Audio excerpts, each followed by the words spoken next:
Good morning, you guys, and welcome back to the channel. If you're new here, I'm Jamie, and that would also mean that you've missed a couple of things.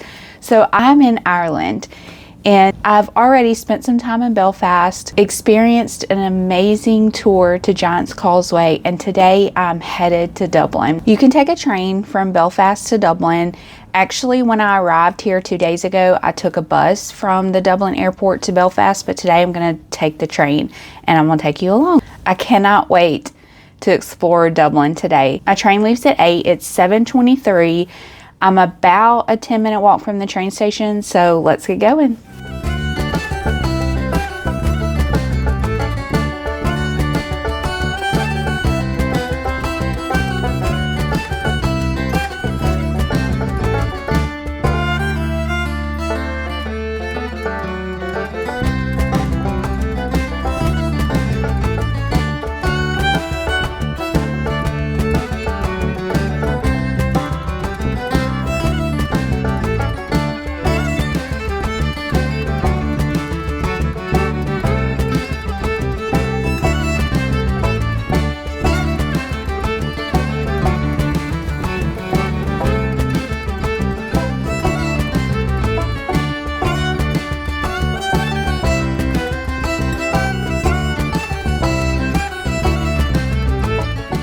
Welcome to Dublin, you guys. I think I'm staying at the oldest hotel I've ever stayed in before. I'm at the Winds Hotel in Dublin. This hotel was built in 1845.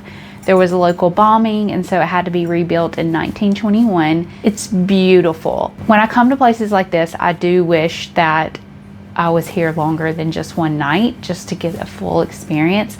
I'm in a single room, so it is very small, but I do not mind because it is all a part of the experience, and I can open my window, which I love because it's like mid 50s today and probably in the 40s tonight.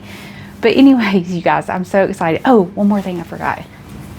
This is my water for the room. Isn't this so cute? I'm so excited to be here. So I've got a tour booked for Trinity College at 12 p.m. It's 11:05 right now. So I'm going to gather all of my stuff and then meet my tour guide at 12 p.m. So let's get going.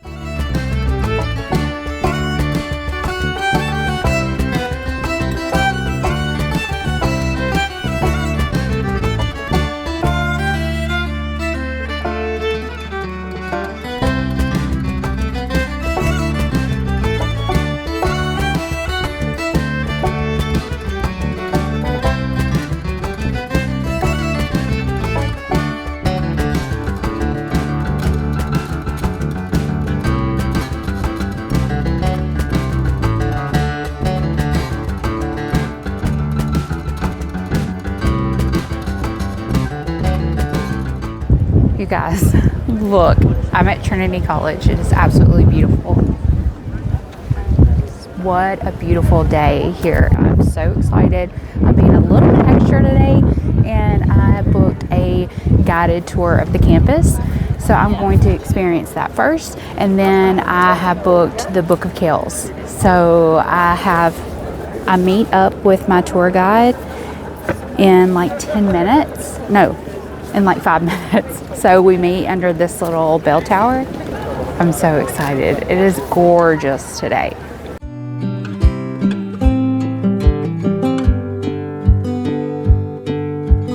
My name is Chris. I'm a student at the college here. For the next kind of 45 minutes, I'll be walking us around the campus, stopping off at some of the key buildings of the college, kind of exploring the history through those buildings. Trinity College was founded in 1592 by Queen Elizabeth I. And something you'll notice about the square here, it's very symmetrical.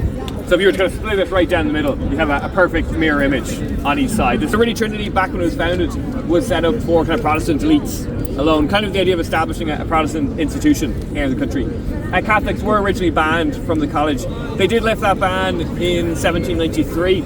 Pretty much the most difficult set of exams you will take during your life here as an undergraduate, and they're entirely optional. So anyone that does decide to take the exams, you have to do them in the second year of your kind of undergraduate or your bachelor's degree. And it'll be in the subject or the kind of major of that degree. and averages a mark of 70 across all 4 papers, the highest mark you can get here. They'll be entitled to 5 years free tuition here in the college. Wow. Alongside 5 years free accommodation here on the campus and a 3-course meal every day in the dining hall, just this building behind yourselves there. And we get around about 1,000 students will take on the exams every year. The results for this year came out quite recently and 82 actually passed. This is known here on the campus as the Campanile, just Italian for bell tower. That's what my 4-year modern languages degree has allowed me to do. But this was constructed in 1853. A student underneath the bell tower, when the bell rings, will fail other exams and won't be able to graduate. And kind of adding a little bit more anxiety on top of that as well. Don't really know when the bell goes off. It's on kind of quite a private schedule. And we do know you will hear 10 minutes before every graduation ceremony, but other than that, it could be 9:17 on a Wednesday morning.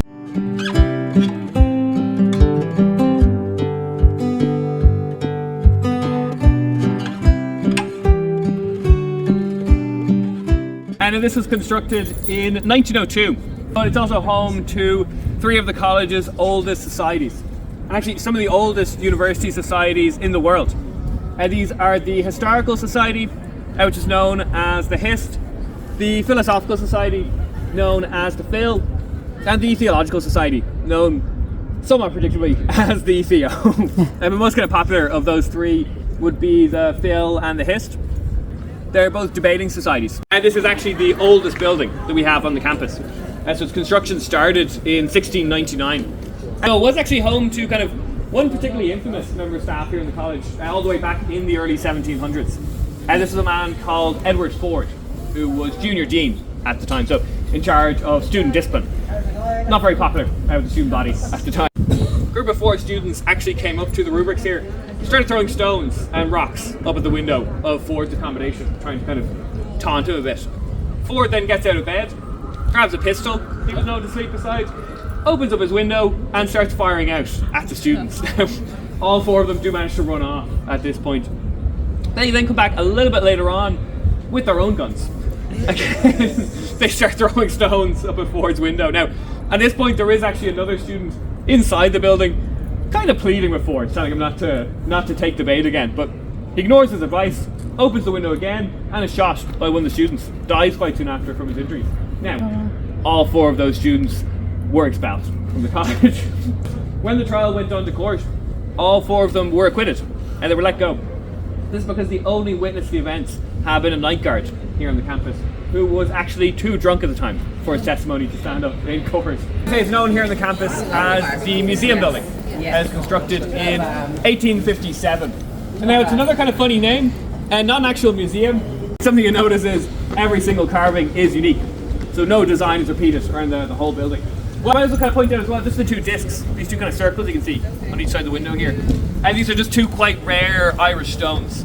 And the one kind of in front of us here is green Connemara marble. And then a little bit further on the right side here is red Cork limestone. And they're not kind of the most impressive looking on the outside. They are kind of quite small, quite kind of faded as well, but they do give us a little bit of a sense of what we'll see on the inside of the building. As you'll see these 2 stones kind of polished and much larger in scale as well.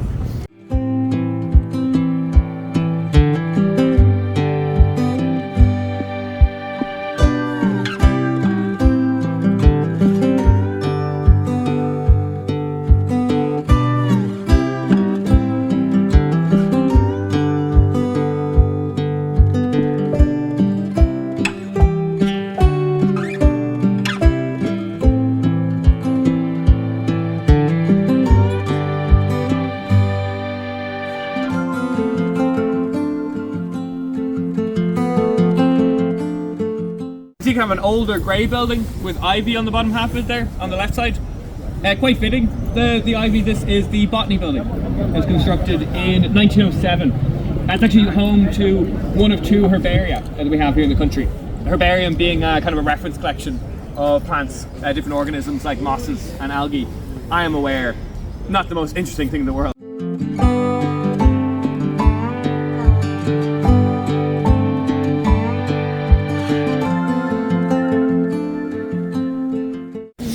Beautiful Well, as I say, this is kind of the last stop of the tour here before I take us over to the old library. The right hand corner is the back of the Rubrics, oldest building from the 17th century.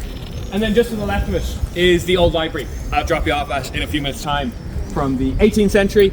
And then just behind you, of course, the museum building. We're in about 5 minutes ago, from the 19th century. And then we've just passed under here is the Ivan Boland Library from the 20th century. Sphere within sphere in Italian. It was done by an artist by the name of Arnaldo Pomodoro, known as an illuminated manuscript. So it's a copy of the 4 Gospels of the New Testament, about 1,200 years old, written in Latin. Some really beautiful illustrations inside. I then go into what's called the Long Room, essentially the library section of the building. As you may have kind of heard, we're currently in the middle of quite a large restoration project in the building here. So for the first time in its entire history, all the books are being taken off the shelves to be cleaned, catalogued and digitised, on the name of kind of preservation and accessibility as well. The building itself will actually close down from the public in about 1 year's time for up to 5 years altogether to finish off a lot of those renovations. It does of course mean a lot of the books aren't currently on the shelves. About 17,000 remain, to make up kind of 4 bays on each side as you walk in, perfectly photographable if that is a concern.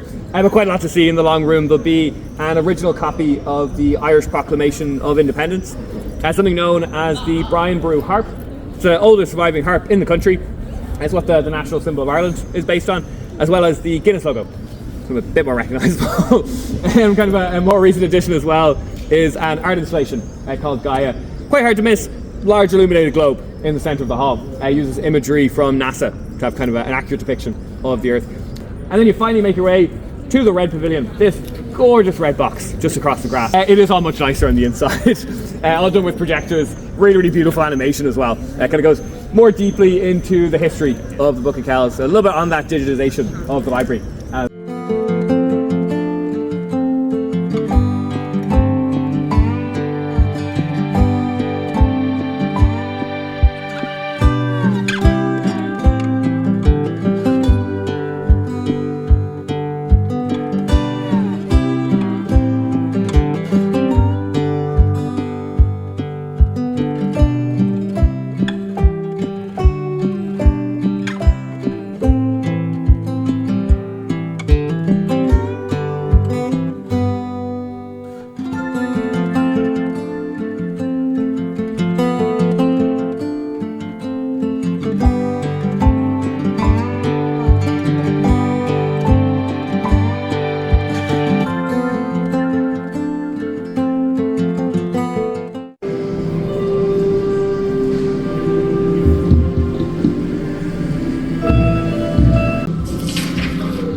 Guys, was that not the most beautiful campus? I am so glad that I paid the extra money to do the guided tour of Trinity College.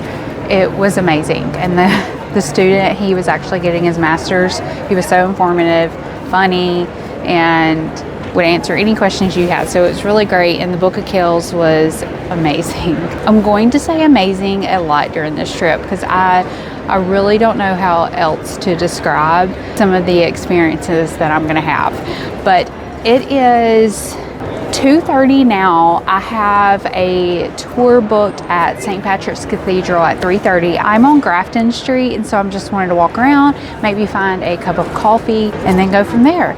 It is so busy today because it is such a gorgeous day, and it is Saturday. So it's very busy, but it's nice to see everyone out, musicians playing in the street.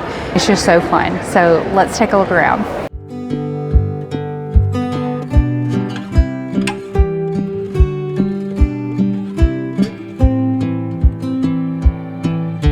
Let me see what spring is like, oh, repeated in mine.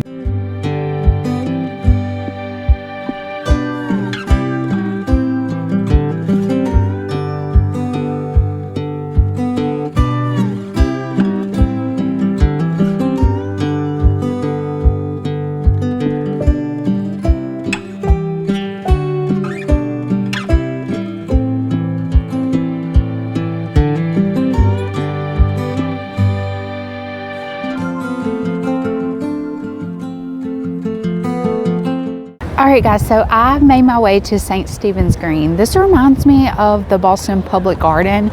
It is so pretty here, and there are thousands of people out here picnicking, hanging out. My hair is crazy today. The wind is insane. But yeah, it's a really cool vibe down here, like a smaller scale of Central Park. But now I'm going to start walking towards St. Patrick's Cathedral. I've got like 25 minutes to get there, so I'm just going to stroll through the park and then start heading that way. Oh, I did stop and get a little snack, so I got an almond croissant and an iced mocha. And in the shade, the iced was a bad decision, but in the sun it's pretty good.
Man, guys, we have seen a lot today. St. Patrick's Cathedral was absolutely beautiful and so mesmerizing, and there was so much to see. It was kind of overwhelming. I think I spent a little over an hour in there. And then my ticket included Marsh's library, which is right down the street. And it was the first public library in Ireland that opened in 1707, and it had a cool exhibition going on, and the people in there were so nice and helpful and super friendly. But now I think I'm gonna head to the Temple Bar area before it gets too crazy.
Man, my feet are killing me.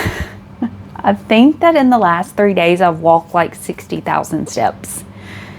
It's intense, and this part of my trip is very like walking heavy, and then the second part of my trip, because I'll have a rental car, it's less walking.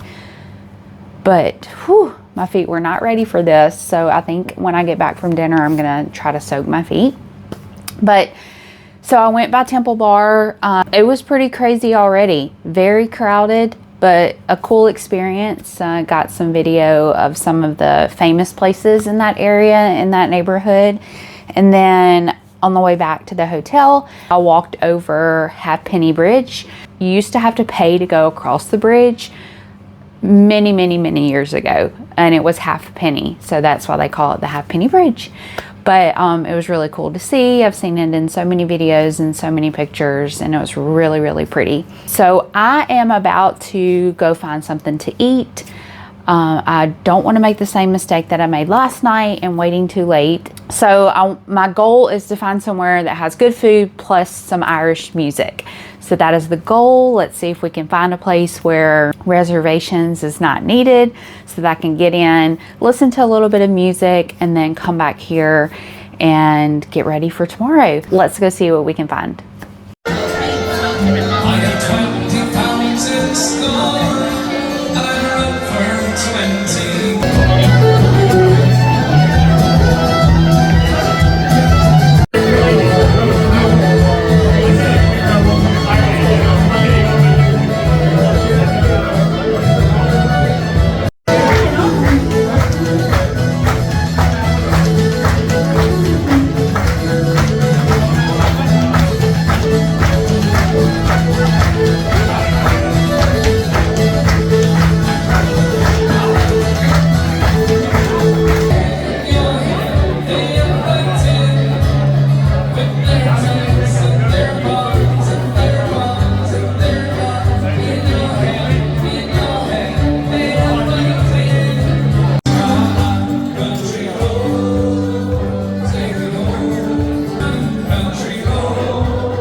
Good morning, you guys. So today is my last day in Dublin. I've got about a half a day here. I did sleep in a little bit this morning, which was much needed. If you've watched my vlogs up till now, you know that there's been lots of walking and lots of activity. So I did give myself a little bit more time this morning to rest. But I am going to head to a couple of things in Dublin. I do want to try to find a t-shirt that I've been looking for, and then we are headed to the next city. So let's finish up this tour of Dublin.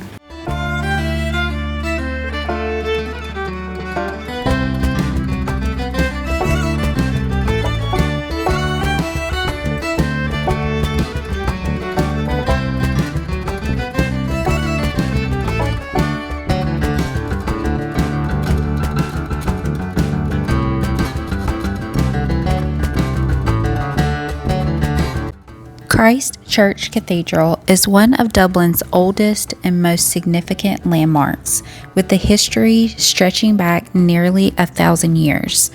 Originally founded around 1030 by a Viking king, the cathedral has been rebuilt and restored over the centuries, becoming a remarkable blend of medieval architecture and Victorian craftsmanship.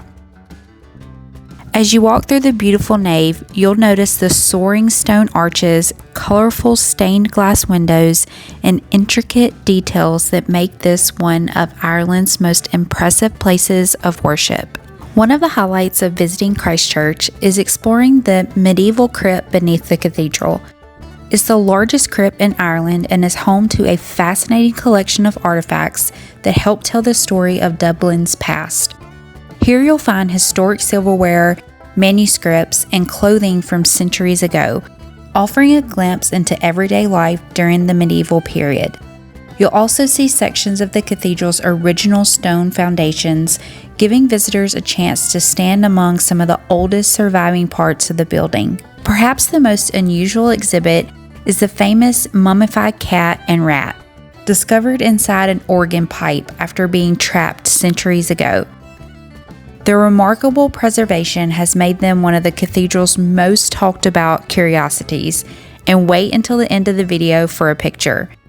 From its rich history above ground to the remarkable treasures hidden below, Church Cathedral offers an unforgettable journey through nearly 1,000 years of Dublin history. Okay, Church Cathedral, absolutely beautiful. As you can tell by now, I love visiting cathedrals. Like if there are old historic churches in towns, I'm there. I wanted to visit Dublin Castle while I was here, but it was closed. So that is unfortunate. Another thing that I love to do in towns that I've never been to before is go to a local market. So I'm headed to Church Street Arcade, which is actually kind of like a farmer's market. And it opens at 11 a.m. on Sundays. Oh, and one thing to note about Church, I did go right when it opened on Sunday. So it opens at 12:30, and that was like the perfect time. It wasn't that crowded, and so you can move around the church pretty easily, and it's better for taking pictures and videos. But I am headed to Church Street Arcade.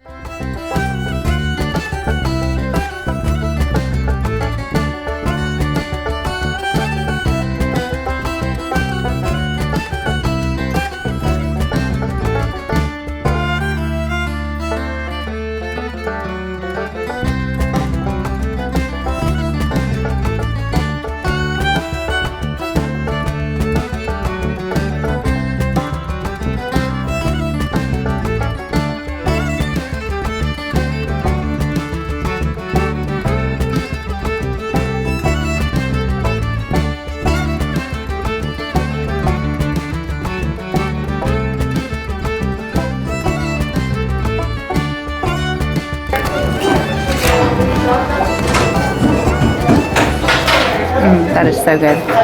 So as you can tell, it looks like there aren't as many shops open on Sunday within this market, and it wasn't really what I expected, but I did stop at a place that was selling nuts and got some cheese coated almonds, which sounds crazy, but it was delicious. She let me try some before I bought some.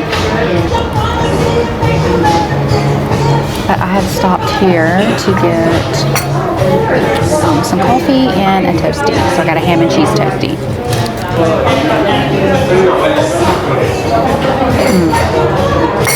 This was the best decision.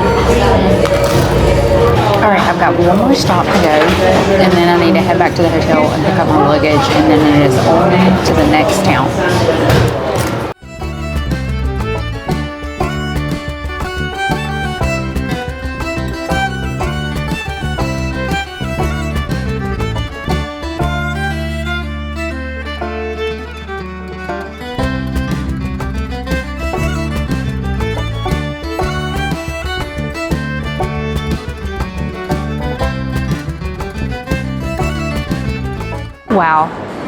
Wow. Have you guys ever seen a more beautiful mall? Absolutely gorgeous. This is St. Stephen's Green Shopping Center. I've seen this on other YouTube videos, and so I wanted to just pop in and take a look. It's gorgeous in here. Like, I would just sit here and people watch all day. Just so pretty. Like the clock in the middle of the shopping center, gorgeous. Wow, this is so pretty. I don't have much time here, but I am going to walk around. It looks like there's like some local vendors down below, pastries, and then like your normal like shopping stores. Well, let's walk around.